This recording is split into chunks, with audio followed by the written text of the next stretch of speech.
Sim, nós de Bonaire Film Association tem projeto que nós vai lançar, qual está chama 3x10 Project, qual está dando 3 lucky winners, $10,000, quando vamos criar short film de não desejo.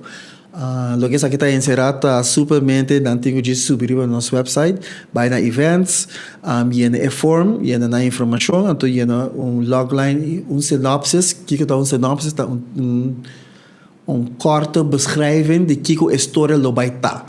Então, a base dessa ainda de tudo nessa sinopsis, nós sabemos que isso não que nós queremos que está mais isso não é mais melhor para trazer película aqui. É que tudo para participar, se você não tem experiência mesmo, tá diz bom história para mestre.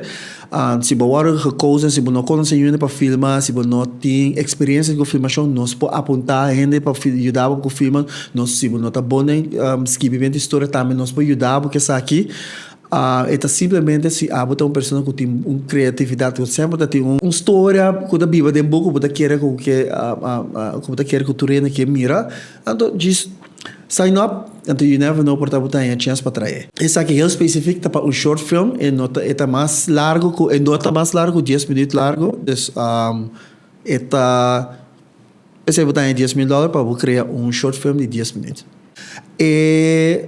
A aplicação está aberta com dia 5 de junho, então a despesa sai nós trabalhamos e judges não quem está ganhador. Então nós temos que mencionar também que aangezien o Bonaire está chiquito, e judges não está e sinopsis não só, então não está a informação de quem a pessoa está. E judges não está a história só, então a base da história não está aqui. Então não está de Bimbo, dus amigo se ganha que isso história mesmo tá bom, dus nee, então gewoon não tá história só sem saber de quem tá, então não tá quis blindly história só, então para que dá mais fair que tá possível também. A intenção tá com para mim a película award de screen tá na Bonaire Film Awards, qual vai tomar lugar 4 de dezembro aqui.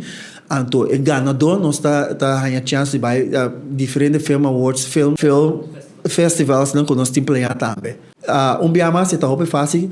Quem que está para participar, diz vai riba no site Bonaire Film Association, vai na events, clique riba 3x10 projects, e daí botar file que pode ir informação, então mande para nós, então simplesmente botar a chance para cair. De 3 estão pagando $10,000 para poder participar para 3x10 project.